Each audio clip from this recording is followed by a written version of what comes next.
Hello and welcome to the Growing Green podcast. Your host, Jeremiah Jennings, is the owner of Growing Green Landscapes in Birmingham, Alabama, and has a passion for growing the entrepreneurship community for those who are young in business. Being a business owner isn't easy, especially in the early years, and that's why in this show we dive into a wide range of topics covering all the challenges small business owners deal with. Even if your company is generating $1 million or more, the stories from our great guest and Jeremiah's own firsthand experiences will propel your business forward. And now, here's your host, Jeremiah Jennings.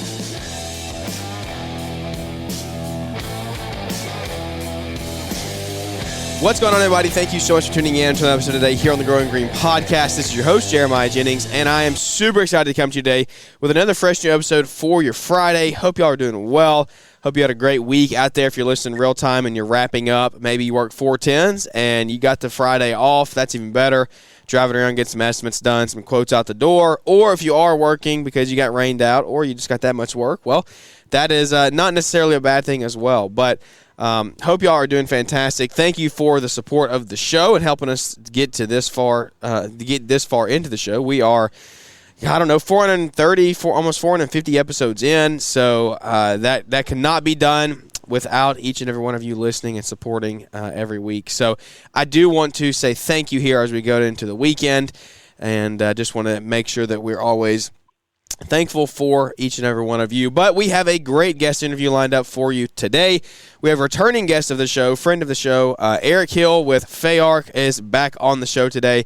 Eric, I don't know how many we've done so far. This has got to be, I think this is 3 now, 2 or 3 or 4, I don't remember. But you're no stranger to the show. You're no stranger to me. Happy to call you a friend and honestly a mentor in the industry. You're a little bit further along than we are in business. I think a lot of guys out there as well. So you don't necessarily need an introduction because you've been on here a couple times. But I do want to say welcome to the show and walk us through, introduce yourself a little bit, tell everybody who you are in case they are new to the show and didn't hear an old episode with you. And then I want to get caught up to date, man. I think that we're going to get into some good stuff today. We're going to talk through a lot of things in depth, some real, actual actionable pieces that you can take and go to work with today. So, Eric, welcome in, dude. Tell us a little bit about yourself and get us caught up to date on where Fay-Ark is.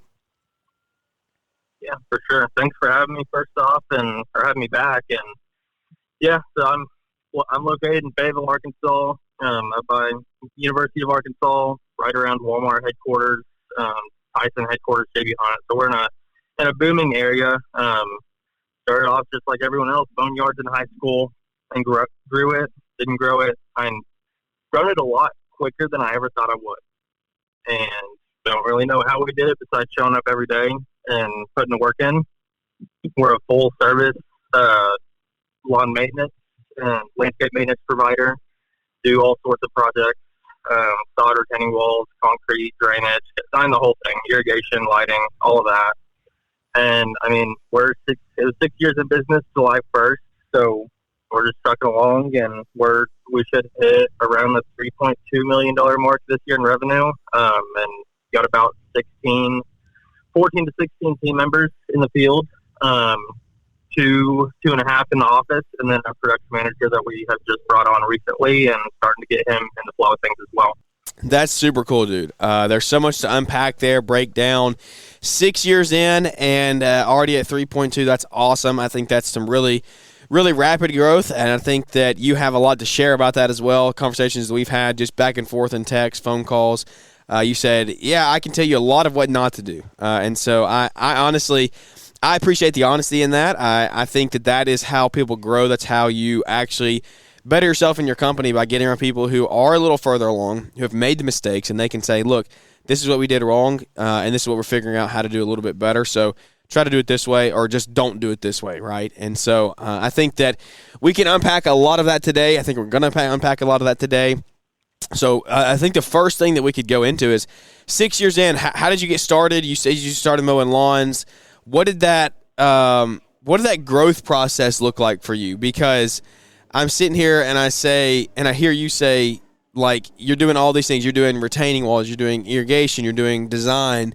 How did you get into all that? Did you teach yourself all that? And this is a common question I ask a lot of people, because this is a hang up that a lot of guys get into is there's no way to like, I don't know how you could accurately teach yourself all of these things in a timely manner to grow your company in 6 years to where you are now. So how have you done it? Did you teach yourself everything? Did you hire people that knew things that you didn't know and trust their instinct and their professionalism in the industry to take you and help your company grow there? How did you go about those early growth days and getting into things that you weren't necessarily comfortable with doing?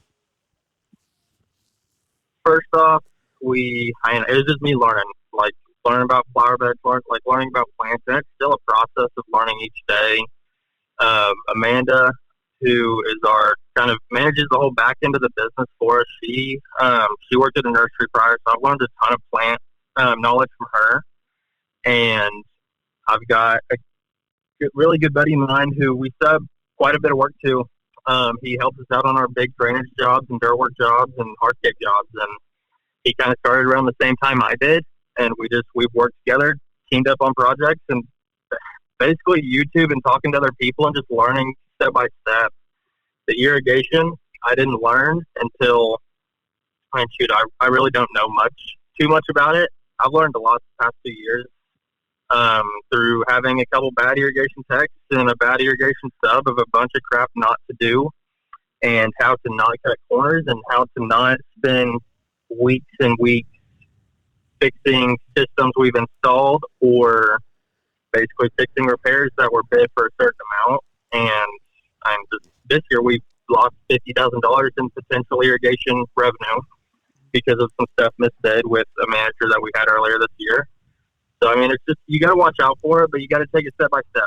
We went from flower beds and did some dirt work stuff and some drainage and did some small retaining walls and just kind of slowly grew into it and just not getting in over your head because it's just building block by block and brick by brick.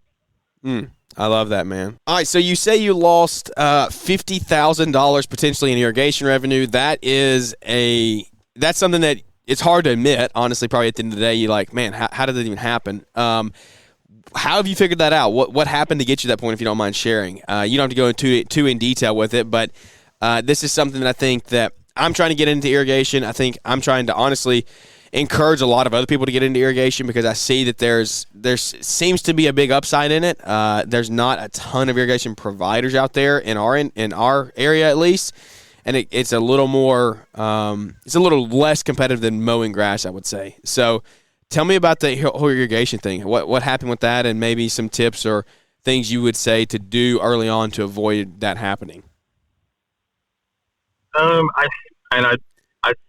I started offering irrigation because we could sub it. Thought it was all getting installed well. I had no idea, so as long as water was spraying, I thought it was good. That was 2 years ago. Yeah.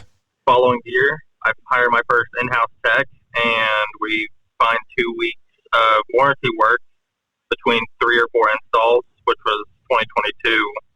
I guess 2020. Yeah, 2023. Go through 2023, and some install, 2023 was a steady year in irrigation. We just kept a tech and another guy busy and had an occasional install. Again, not doing a ton of it, but we offered it because it's a necessity with us being this big. We have to offer it because we're too big to just sub it. Yeah. And get the customer service and timeliness that we need. So you started with just a tech. We hired a guy. You started with just a tech doing repairs and maintenance and stuff? Yeah. Okay, so you kept one guy busy. That's how you got started, and then you transitioned over into the installs. Yep. Okay. And then this year hired a guy who had 5 to 7 years of irrigation experience. Long story short, he didn't fit our culture, cut a bunch of corners, didn't respond how we respond as a company. Yeah. Didn't follow up, didn't communicate well. Did some jobs, underbid them, and a couple I didn't get approval on. So obviously this is my fault, but yeah, a lot of things happened. And with it being the spring, I was busy running around doing quotes and wasn't watching over some things as much as I should have been. And just between all those jobs and undocumented information and not quotes not being sent out, we're still catching up with issues to this day from that, and we're on the right track, but we're just still trying to fix all the loose ends that got messed up earlier this year, and it's been very frustrating. But again, it's my fault, and I'm again and trusting someone to handle that much, and not being in it, and like me being over it, or whoever's in charge of that person or division watching over that closely. And biggest thing is taking care of the customer, because our customers weren't taken care of. That was my biggest thing, is I'm having to tell all these customers, we screwed up. We didn't send you this quote. We did this wrong. We're going to fix it because that's what we quoted, or because that's the contract. And it's fixing a bunch of issues from that. But again, we're going to take care of the customer, and that's what is first, is that relationship with them, and just being open and honest and transparent. And everyone's understood it, and they kind of gave us some feedback on the guide too. And it's just a learning moment. There's not much we can go do besides move on and just tell other people not to jump into something like that, because we did, and it didn't work out the best. We learned a lot from it, but yeah, that's huge. I think the key takeaway for that, for you young guys out there, maybe that have not hired anybody yet, or you're looking to hire people, what Eric's done here is he's proving to you that, like, at the end of the day, it all falls back on you as the owner, right? Like, you have the company you deserve. That was a very powerful statement that I heard Mark Bradley say one time, and it's like, that's 100% true. And so what could Eric have done better in this hiring process or in this training process, right? And that you ask yourself that question. I ask myself that question when I have bad people come on, when I see us falling into a sort of culture that I don't want to get into. It's me asking myself, what could we have done better? What did we do wrong? How do we fix it going forward? And so, Eric, I'm gonna piggyback that question to you. Like, what would you say moving forward next time on a hire like that? Because let's take it, maybe it's not irrigation, right? Maybe it's I'm hiring someone to run my mowing division, because that may be more applicable for our audience right now. Same principles, though. You hired him to run irrigation, right? You didn't have the time to really fool with doing repairs and stuff. Your time is better well spent. So, hey, I'm going to hire somebody to run this irrigation division. What do you say to someone who's looking to hire a maintenance manager or something? How do you go about doing that the right way now? What are steps you take moving forward to make sure that you don't run into or help avoid these issues in the future? So I feel we're doing a great job with the production manager we have brought on. And the biggest thing is I don't give a crap now what experience you have, honestly, because it's all about the character of the person. If that guy had the right character, these things wouldn't have happened, or questions would have been asked and said, I need help. So like with this production manager, he's worked in the field with each crew for a week, and he's still working in the field some days as needed. But he's learning our culture and learning our process and learning the company and getting the respect of each crew member and learning how we operate in the office before he is in any sort of manager position role to call shots, because he needs to learn how we call shots as me as a business owner in our office, and how we operate as a company. And the biggest thing is hiring off your core values and sticking to that. And if there's someone bad and doesn't fit that, just get rid of them, because that's what we didn't do. This person we did not hire to our core values, just being honest. And you see how it's worked out. So we got our core values set in place earlier this year, and when we had all these set, I was having a conversation with a mentor, and we were talking through them, and I was like, dude, this sounds crazy, this statement I'm about to say, but like, this solves your hiring problems, right? Like, if you just go off your core values and you hire off of that, then you don't make hiring mistakes anymore, theoretically. And I'm sure people are they're gonna put on a good front or whatever, right? But like, and people aren't always gonna work out. But if you go off your core values, it's what you just said. Like, that is the basis of your company. So if you vet people on that, then you don't run into these issues again.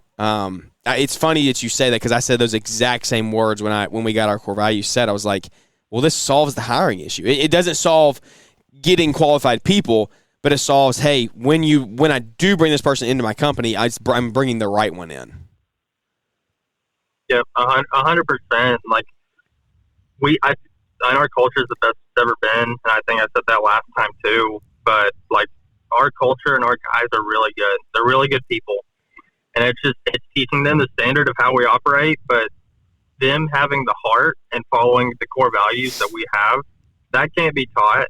And as long as someone can do that, we can teach them anything about landscaping or mowing or hardscaping or whatever it is. But if you don't have great people who have great character and follow the core values, then obviously you have to set the standard for those core values. And if you don't follow them, your guys aren't going to follow them. So as a leader, you're held to a very high expectation of being great at what you want your people to be good at. And each day is a lot. But then again, that's the responsibility of a leader and growing an organization. Yeah, that is part of the growth process, right? I love to hear it. So let's talk about your guys a little bit, your culture. As you grow at the rate you've grown, right? I'm feeling a little bit of this right now. Like you when you grow at a rapid rate, you start maxing out your crews, right? You max out the amount of work they can do before you add another one.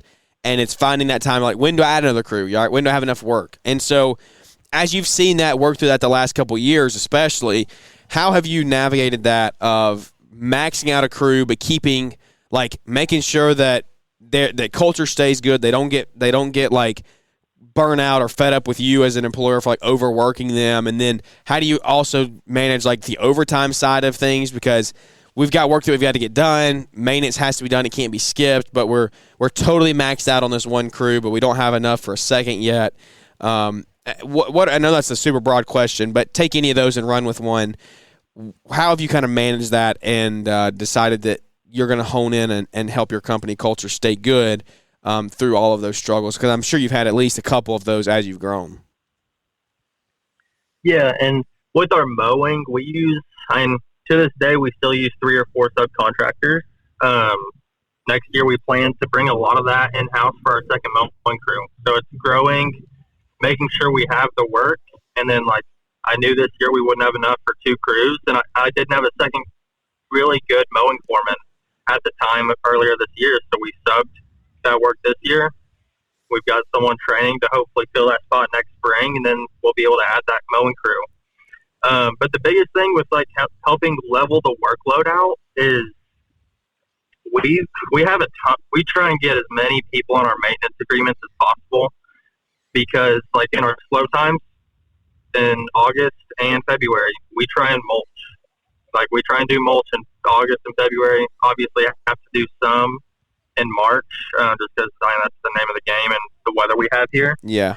But just trying to fill those slow times and like some of the things that are less urgent, like filling January with a lot of like ornamental cutbacks and tree trimming and that sort of thing, and filling the schedule to maintain these properties 12 months a year.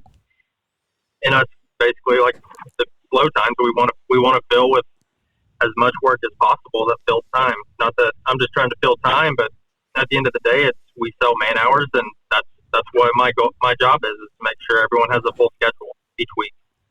Yeah, no, 100%. That's super cool. So how many crews are you running right now? How do you have it set up? So 1 mowing crew, 1 flower bed maintenance crew, which is just all of our contract maintenance stuff, which is all the weeding, trimming, all that. Then we have an enhancement crew kind of helping with the flower bed type work mainly in small plant shops. And then we have 2 landscape install crews kind of doing all the above on projects. Then we have 2 irrigation trucks, 2 techs running.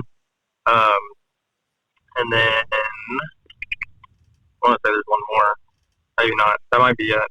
But it's 7 trucks total, and then production managers kind of floating to help where he's needed each day, depending on what we have going on. Okay. Yeah. I was trying to keep up count there. 7 is what I had. So you said everything there. That's super cool. So this PM you bringing on, how is that going as far as getting that set? Well, let me backtrack. Do you think you should have brought on a PM any earlier in business? Because you're at $3 million, you have 7 crews out there. That's a lot of moving parts for you to manage, right? And you see when you look at this irrigation mistake, I'm sure you've had other stuff go wrong over the years. what would you say? Would you have made this move? Do you think you should have made this move any earlier, or are you happy with where you are and doing it right now? I look back and it's one of those things like, would we have saved money and had less mistakes if we hired someone sooner? Yes, I think so. But I think the biggest thing is just me not being focused. And like with all these issues coming up, I'm not focused on the core business. Like the irrigation, I wasn't focused on completely. And last year we started sifting dirt and doing topsoil stuff, and and I've still got the sifter trying to sell it, but that was a big waste of my time and money. Didn't make any money on it, just paid up a bunch of cash flow, and that sucked as well.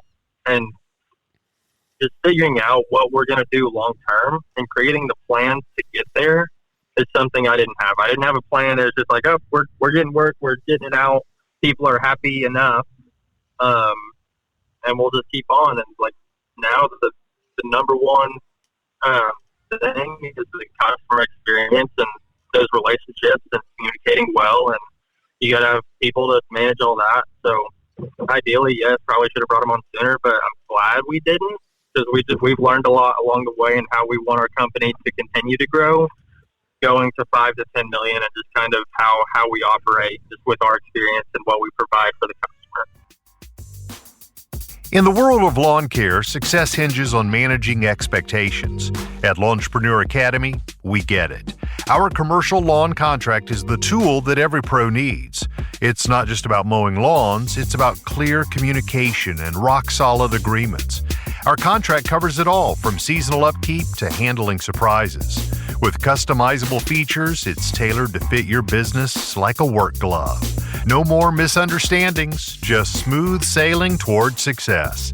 Get the Lawnpreneur Academy's commercial lawn contract today and solve one of the biggest pain points in your business. The link is in the show description. So working through all the issues that you've had as you've grown has been definitely an eye-opening experience for sure. I appreciate you sharing those, because as we navigate growth, I'm trying to figure out when the best time to hire people is. As you say, like, it allows you to make these mistakes, yes, but at the same time that you talk about your customer relations, I'm realizing more and more every day that, like, if you keep your customers happy, then your business is going to grow, right? Like, and how you're saying that's your number one thing now. Have you seen proof in that as you've grown? Like, literally just keep customers happy. If you don't have unhappy customers, if you don't do bad work and you have good communication, then they're going to refer you and your business is naturally going to grow. Is that right? I'm not wrong in that, am I? No, you're 100% spot on. Because, like, you have happy customers, all they're going to do is spread the word about you. Yeah, like, and it's pretty simple. For you to so it seems simple. It's a lot harder than it comes across, like, because you're dealing with people and dealing with your crews, and them understanding the customer experience and teaching them that. So it is very simple in principle, but until you figure out all the systems and how you operate a company, it can vary greatly based on the crew that you have out there. Like, if you have 2 different mowing crews, like, if they don't, it's something small, but they need to be on the same page and have the same quality and same communication. And that's the biggest thing, is just our guys communicating well, and we communicate well. And if there's issues, we let them know and we tell them the plan to get it corrected. Yeah, no, I love that, man. That's where we're at right now. Is we're touring between we're in between 1 and 2 maintenance crews right now. We have a full-time landscape crew. And so the communicating the mowing experience to the customer, the things that they go through, the things that get missed, the callbacks, things like that, that's something that we're working through literally, like, right now, day to day, of how do we communicate accurately, how do we get there in a timely manner to get things fixed when I'm not the one out there anymore, right? Because I have two crews out mowing right now. Something gets missed, I'm the one that receives the phone call, right? And so we're trying to work through that of, like, how do I train my foreman to get them to the point of where they can handle their crew, their routes, and, like, have that direct line of communication, or have one person trained that handles all the maintenance, period, and so any maintenance requests or inquiries that come in or complaints go to that one person, right? I mean, do you have any insight on that maybe as far, because you're only at one maintenance crew, but you are subbing out enough for two, you said. So how are you kind of handling that? Or even on your landscape side, do you have someone that funnels, like all the communication comes through for the landscape stuff? So I mean, with our maintenance, we only have one mow crew, but we have $100,000 a month in maintenance contracts. Like a lot of those are more landscape based and not all mowing, which I love because the man hour rate's higher, more profitable. But the biggest thing I've seen with that is, like with the irrigation guy, for an example, like I don't want someone responsible for a division. I want someone responsible for a role in the company. So I'm responsible for sales. I mean, obviously Amanda does some sales, but I'm responsible for sales. That is my role. Her role is the back end and everything that goes into that. And then my role is the day-to-day scheduling. And production manager, he's going to start to kind of come into some of the scheduling roles for the day-to-day. And I just kind of handle the mass schedule of like just booking out like the week, the month, etc. But I personally don't want someone solely responsible for a division because of how that went down. I want someone responsible for production. I want someone responsible for procurement of like getting all the materials and having stuff ready, like a fleet manager. Like if that makes sense, like just being responsible for a set role and not having to mix a ton of different roles together.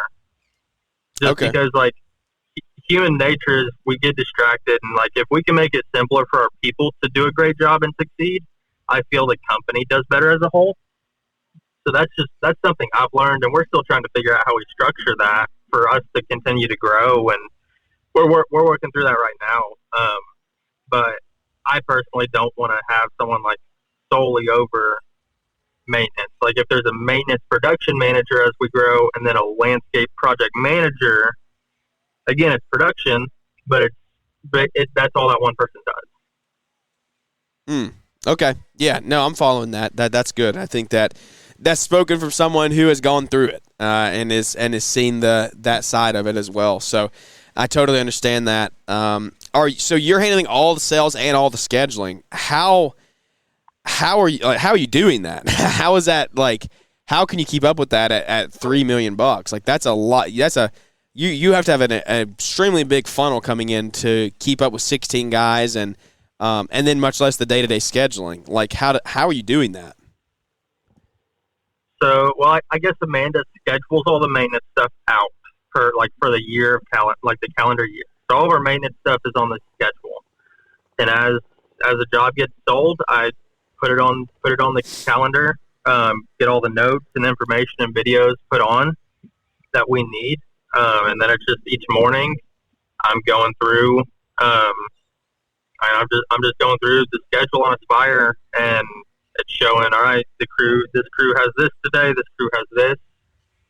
So, I mean, that's my two biggest roles is, I mean, obviously business owner and managing that, but sales and keeping the funnel full. Like that is my job. So how are you managing how are you managing, or go ahead if you got something else? Yeah, so I kind of wonder the same thing, how I've gotten away with being the main, basically almost the only salesperson up to this point. Yeah. And it's just I think our process during 2020 to 2022, our process was we pre-qualified well based on the market. And because there's people just trying to get you out as quick as possible. And as long as like I sent them a price range with pictures, like from the pictures they sent, I could basically pre-qualify and not waste my time driving around to quotes all day. What I'm learning this year is that sales are technically a little bit slower. We're having less leads. Our leads are more qualified, I believe, but we're having less of them. So I'm needing to spend more time on them and not just kind of, oh, your pictures, here's the price, take it or leave it. Like we're working away from that now because just how the economy is. Yeah, it's slower. It's harder to get a sale. It's taking longer for someone to approve a quote. with anything larger. So it's taking more time, and I bet that's one of the next positions we bring on most likely is just someone else to handle some of the sales. Yeah, I for sure. I totally understand that because I'm sitting here thinking like, my gosh, that is literally a full-time job, but then the scheduling as well. That is enough to drive a sane man crazy. Because I'm just trying to think of what I'm scheduling on a day-to-day basis as well. But are you handling – so, like, what about your maintenance callbacks and things? Like, are those calls coming to you? They come to the office. Depends on who it is. Yeah. So, like, our biggest customers, it comes to me.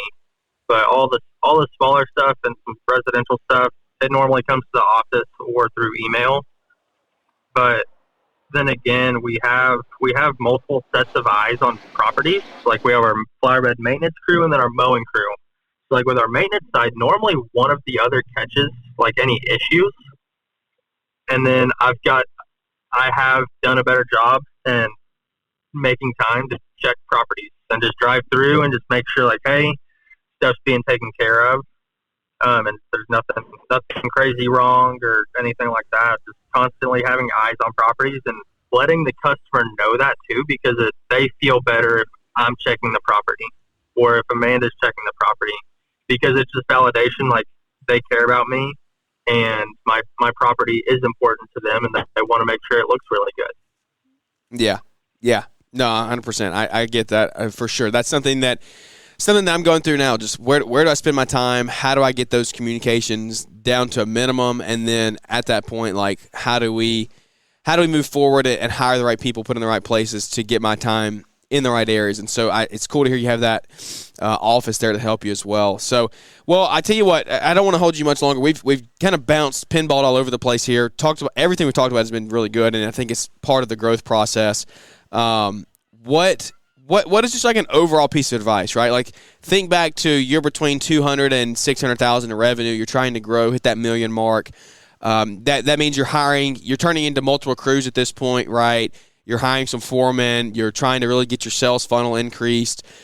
What's an overall piece of advice you would give to somebody who's in that range trying to just grow their company? The biggest thing is not slacking on the marketing because you're busy just as one crew and like multiple guys. If you're trying to grow to multiple, you want as many leads as possible. So you want to market as much as possible, which again seems simple, but a lot of guys in this industry don't do it, and that's when they screw up because they operate a seasonal business. And our goal and what we're trying to work towards is our business not being seasonal. And us being trucking 12 months a year, cranking out work, trying not to have a slow month or down season. We want to be working 12 months a year. And the only way to do that is if you market. But then again, like if you have that work 12 months a year, you can bring on good people because you have a reliable source of income 12 months a year, not just hiring seasonal. So it all flows together, and it's just working towards what you want as a business owner. That's because, huge. like, myself, I don't know how big we're going to grow. We're going to be big, and we're going to have a great culture and take care of our customers really good. That is honestly all I know. And we will be in multiple locations eventually. That is my vision, is having great people, taking care of our customers the best as possible. And as long as the people are the aspect first, everything else will grow along. So, like, you want to market. And always market. And that's something this year we haven't done as well, as I haven't spent as much time on marketing, which I need to, and I'm starting to now, just as we're going into fall. But trying to keep that workflow up where you can afford to hire those people to crank out work and not be all reliant on you. That's huge. The marketing thing is huge. I'm like the first one that needs that advice because I know you should be marketing, right? But when you're so backed up with work, you're so inundated, you're like, man, you got to get all this work done. How do I even market, right? Well, then what happens is, as we just went through this, right? You get so backed up, you get focused on work, and then your backlog runs out. And then you're like, oh, crap, what do I do now? And it's because you weren't marketing because you had so much work, right? So that's huge. Yeah, we went through that. We had like a week or two where our landscape crews were pretty slow. Like we filled time and got some stuff sold last minute to keep them busy. And now we're slammed for a few weeks just for some bunch of big projects lining up at once. But yeah, it's just trying to maintain that workflow and like obviously there's the spring and fall rush of people wanting stuff done, but trying to maintain that workload or your capacity to where it's higher, and you're not having a roller coaster of like, so we're super busy, then we're super slow. Trying to keep that flow as even as possible. Yeah. And I'm good for an hour if you want to go longer. Like I'm totally cool with it. Just up to you too. Yeah. No, I think that I think the thing here is you can also piggyback off of this, right? So you get work up and down, right? You get flows. You get really booked out, then you drop down. You get really booked out, and then you drop down. The other thing that the caveat to that is you have to think about your cash flow, right? And cash flow has been so hard to get figured out for me, honestly. Like, that's truth. Just like open up the curtain and say, hey, look, this is what we're dealing with. Cash flow is hard. And even though having cards on file with maintenance and stuff, when you get into landscaping and you're placing $5,000 and $10,000 material orders, and it takes you a week to finish a job and you're not billing until after that job's done. You got to be really, really good at getting deposits and things like that. Talk to me about cash flow a little bit. You got 16 guys on. I can't even $15,000 a week in payroll, probably more. That your cash flow. Try 20 to 24, depending on how much overtime we have. Exactly. Okay, there you go. So cash flow is hard. Like especially this year, our overhead on some categories, like our office staff salaries, have quadrupled compared to last year. Yeah, because it's setting the building blocks for growing more, that's part of this $3 million phase. And I didn't realize that until we got in it. Yeah, of why people said it was so hard, because you're having all this overhead to support all these crews, but like we could add probably 3 or 4 more crews and not have any people on our backside. So as overhead expense, you eat it. You eat all that overhead in the very beginning stage, but you can grow with it. Yeah.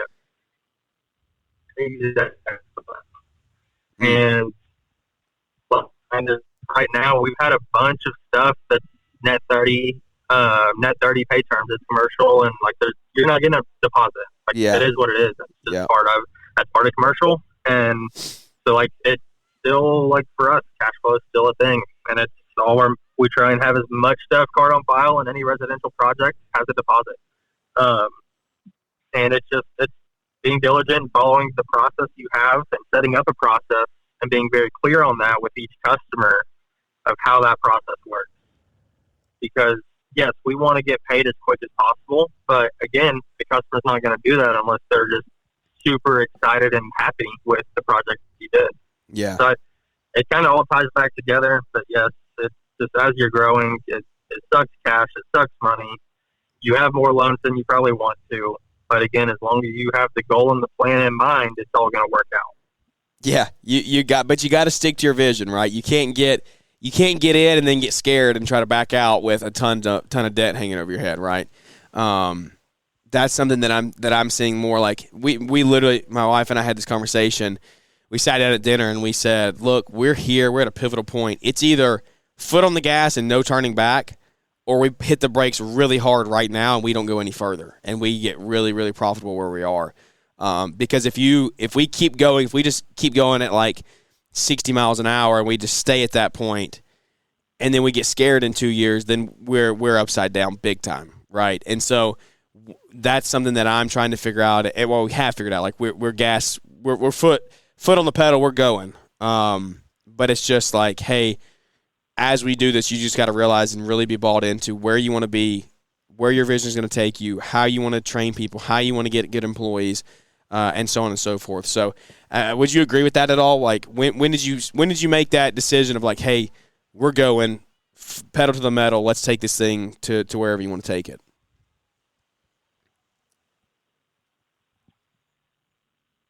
Honestly, I there you go. It's hard to say I didn't.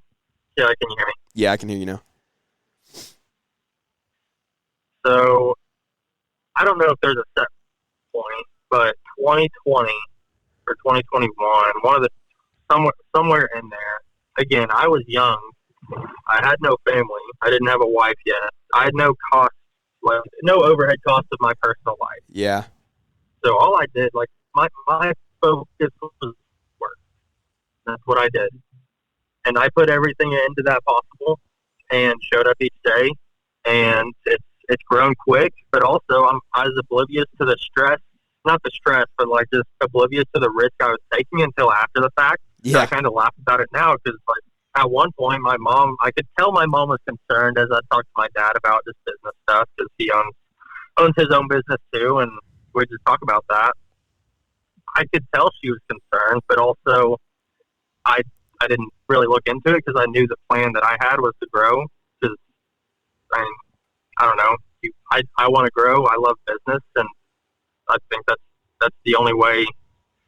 The only way I want to go is up. Yeah. And the dollar amount, the people doesn't matter, but just being aware of the risk you're taking. But as long as it's based on numbers and data, it doesn't matter. Because that's what the decision has to be if it's based on that. Because if you base it off of emotion, like what I did with the dirt, system, console and stuff last year, it's kind of a very quick decision, and I wasted a bunch of time and money doing it. So not making decisions based on emotion and having facts and data to back it up, to take those risks. Numbers and data, no emotion-based decisions. There's your takeaway from today, folks. You have to, if you want to do it, you want to grow, you have to make data-driven decisions. And I think that emotion can get you in a very scary place because emotion will take you to the highs and it'll also take you to the lows. You'll get scared, you'll back out. But at the end of the day, you got to look at your numbers. And so even if you feel like, I'm feeling good about where we are, if your numbers are telling you you're not, you got to stop, you got to hit the brakes, figure out where you're at, and then continue to accelerate, but you got to figure out where your pricing is off, what's wrong in your budget, figure out what the issue is, and then go from there. So that's really good stuff, Eric. I appreciate it all. Is there anything that you wanted to hit on that you think you could share about that I haven't even asked you today that you feel like would be of value? We could go on for 2 hours, but I want to be respectful of your time. We're on vacation this week down here on the Gulf Coast, so spending some time with the family. You're going to get back to that here on the weekend because we're about to head home here soon. But is there anything that, like I said, anything that I haven't even asked you or even brought up that you say, you know what, this is something that's huge that I've seen in our company that we could share about to maybe help the next person out there? I just think focusing on process, focusing on systems, especially as a small company, it's hard because like you're in it so much. But set aside some time to set that up because like we're still setting up a lot of process and systems for how we want to grow more. But you can't have great people and teach great people how your company operates without having those systems. Whether it's a checklist or a video of how a job gets done or whatever it is, just making sure you're documenting that stuff and holding the standards that you want all the time. Because as a leader, you're going to be held to a high standard, and if you want to grow a big company, it takes a crap ton of work, a crap ton of money, and a crap ton of effort.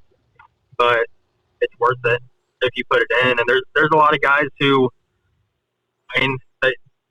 they think they should have all this success and money or time or whatever it is, and at the end of the day, it does you deserve, like you said, you deserve the company you have based on the decisions and the work you put in. And if you're only working on your company 40 hours a week, I'm sorry, but I don't think you're going to have a great company, or it's going to take you a very long time to get there because it takes time and people take time, and growing a business takes a crap ton of time.